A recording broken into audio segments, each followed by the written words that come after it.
আমি ইতিমধ্যে প্ৰস্তুতি চলাইছোঁ। আপোনালোকে দেখিছে জিলা লেভেল, ব্লক লেভেল, বুথ লেভেললৈকে আমাৰ কাম চলি আছে আৰু সীমিত আসনত আমি নিৰ্বাচন খেলিম। এইবাৰ কোনো বিজেপিৰ সহায় হোৱা কোনো কাম আমি নকৰোঁ।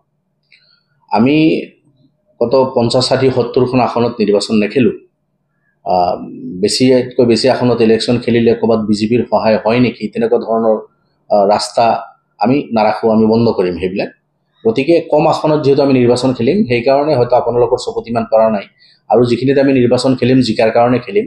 আৰু অলৰেডি আমাৰ কুচকাৱাজ চলি আছে। আমি যথেষ্ট পৰিমাণে ৱৰ্কাৰ লেভেল, বুথ লেভেল, মাছ লেভেললৈকে গৈ আমি কাম কৰি আছোঁ।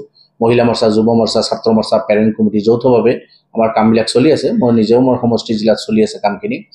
আৰু আমাৰ মাননীয় সভাপতি তেখেতে যিহেতু অলপ চিকিৎসাধীন হৈ আছিল ইমান দিন, আৰু তেখেতে নৱেম্বৰ মাহত অসমত আহিব বুলি আমাক জনাইছে। আৰু আমি আশা কৰিছোঁ তেখেতে কম দিনৰ ভিতৰত অসমত আহি পাব আৰু তেতিয়া আৰু শক্তিশালী হ'ব আমাৰ কাম কাজখিনি। মাননীয় সভাপতি চাহেব আহি পালে ক্ষীপ্ৰতৰ হ'ব।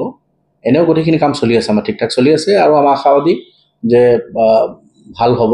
যোৱা পঞ্চায়ত নিৰ্বাচনত আমি কিছু পকেটত নিৰ্বাচন খেলি আপোনালোকে দেখিছে আঞ্চলিকবিলাক আমি দখল কৰিছোঁ। আঞ্চলিক পঞ্চায়ত আমাৰ হৈছে, হয় জিলা পৰিষদ আমি দখল কৰিব পৰা নাই। জিলা পৰিষদৰ সদস্য বহুকেইজন জিকিছে আমাৰ। ধুবুৰী জিলাতো জিকিছে, বৰপেটা জিলাতো জিকিছে, গোৱালপাৰা জিলাতো জিকিছে।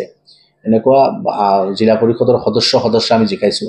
আঞ্চলিক সদস্য যথেষ্ট পৰিমাণে আমাৰ জিকিছে। আঞ্চলিক পঞ্চায়ত আমি গঠন কৰিছোঁ।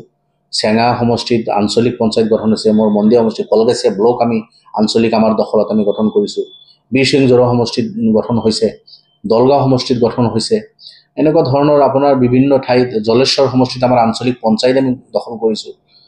এনেকুৱা পঞ্চায়তত কিছু মানে আমি প্ৰতিনিধি আমাৰ যথেষ্টখিনি ওলাইছে। এইবাৰ আমি আশাবাদী যে বিধানসভা নিৰ্বাচনত আৰু ভাল হ'ব। উজনি অসমতো আগে পিছৰ আমি ইলেকশ্যন তেনেকৈ নেখেলোঁ। ক'ৰবাত 2-এখন আসনত আমি খেলিছিলোঁ, জিকিছোঁ। নাওবৈচাত আমি ইলেকশ্যন খেলি আমি জিকিছিলোঁ। তাৰ বাহিৰে উজনি অসমত বৰ বেছিকৈ নিৰ্বাচন আমি খেলা নাই বিগত দিনবোৰতো। এইবাৰো আমাৰ তেনেকুৱা টাৰ্গেট নাই আৰু তেনেকুৱা টাৰ্গেট উজনি অসমৰ আমাৰ নাই। এতিয়াও ফাইনেল হোৱা নাই। এতিয়াও যিহেতু ফাইনেল হোৱা নাই, গতিকে সংখ্যাটো একেবাৰে ক'ব নোৱাৰোঁ।